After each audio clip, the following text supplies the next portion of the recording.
On a l'immense joie d'avoir ici au Festival Ciné-Comédie, dans le cadre du Focus de la comédie québécoise, d'avoir avec nous Ken Scott. Bonjour Ken. Bonjour. Vous allez bien? Très très bien, merci. Bienvenue à Lille, au Festival Ciné-Comédie. Qu'est-ce que ça vous fait d'être là? Ravi que le cinéma québécois soit à l'honneur cette année. La comédie québécoise avec Starbuck, qui est votre un des plus gros films que vous ayez fait, en tout cas qui est arrivé très vite à tous les publics, puisqu'il a été aussi international, il a une carrière internationale. Tout à fait. On a eu la chance de faire le film. Évidemment, au départ, on pensait à notre marché local. C'est un film québécois, mais suite à une projection au Festival de Toronto, le film a été vendu un peu partout à travers le monde. Donc, ça vous a dépassé un petit peu. Ça nous a dépassé un peu, oui. Alors, on va juste faire le pitch du film. C'est l'histoire de David Wozniak. Il a 42 ans. Bon, on peut dire qu'il refuse de grandir, il refuse la maturité. Oui, exactement. Il refuse les défis de la vie. Oui. Un petit peu. Oui, c'est un adolescent de 42 ans. Ouais, c'est ça. Mais sauf qu'à un moment donné, il y a quelque chose qui va le rattraper, puisqu'il est sur le point de devenir père. Sauf que dans les choix qu'il avait fait avant dans sa vie, parce qu'il avait besoin d'argent, et on ne va pas dire pourquoi, il était donneur de sperme. Un très bon donneur de sperme. Ouais, parce qu'il a donné beaucoup. Un champion. Le champion du monde. Oui, le champion du monde. Exactement. Oui. Et donc, du coup, il est rattrapé d'une certaine manière, parce que normalement, on le fait de manière anonyme, et il est rattrapé par ces 533 enfants qui sont venus au monde, c'est ça? Exactement. Il se retrouve qu'il y a un recours collectif. Disons que son sperme a été utilisé souvent. Il a un sperme de grande qualité. Et puis, il s'est retrouvé à avoir 533 enfants. Et il y a un recours collectif. Les enfants ont tous autour de 16, 17, 18 ans. Et puis, un recours collectif pour enlever la clause d'anonymat. Et donc, ils veulent savoir c'est qui leur père.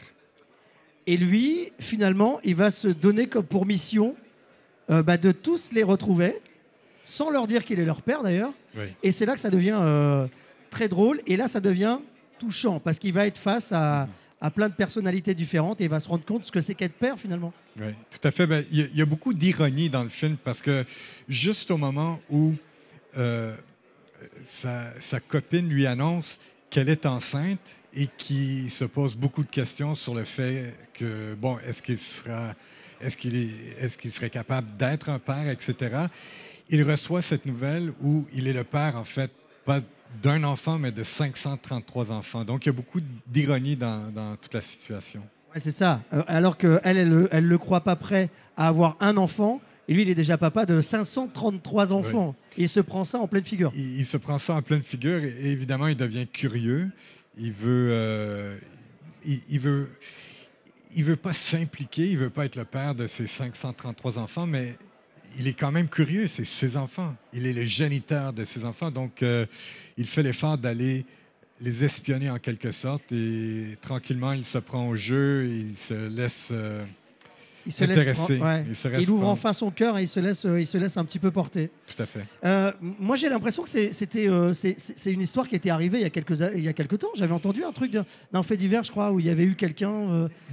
c'est un film que j'ai coécrit avec un scénariste qui s'appelle Martin Petit, et on a commencé à travailler sur l'histoire, et on pensait qu'on était complètement dans la fiction. Et en faisant des recherches, on s'est rendu compte que des cas similaires à celui de Starbuck, il y en a tout plein à travers le monde. Donc, des géniteurs qui se retrouvent à avoir des dizaines, des centaines d'enfants, ça existe dans le monde. Donc, c'est un peu le Far West en ce moment. Il y a moins de règlements, ça dépend des pays, mais donc, les gens, quand ils entendent le pitch du film, se disent, ben ouais, mais c'est pas possible. Mais en fait, oui, c'est tout à fait possible. Et même, petite anecdote, quand on a commencé à travailler sur le scénario, au départ, on se disait, bon, il va y avoir 140 enfants, et à chaque jour, on rentrait pour écrire au local d'écriture, et puis on se disait, ben non, mais 142, c'est trop, les gens vont pas croire à notre histoire. pour se rendre compte qu'en fait, dans le monde, il y a des histoires où il y a des géniteurs qui se retrouvent à avoir des centaines d'enfants. Et on a vu une histoire. C'est pas fou. C'est plausible et c'est possible. Et donc, on ne s'est pas inspiré d'une histoire, mais d'une réalité, en fait. Et pourquoi vous avez voulu vous attaquer, sans savoir que ce fait existait, vous attaquer à cette histoire de la paternité? Je sais pas, c'est des questions que vous êtes posées personnellement, quelqu'un de votre entourage. Comment c'est venu à vous, ça? Ben, vraiment, c'était le désir de parler de la paternité, en fait.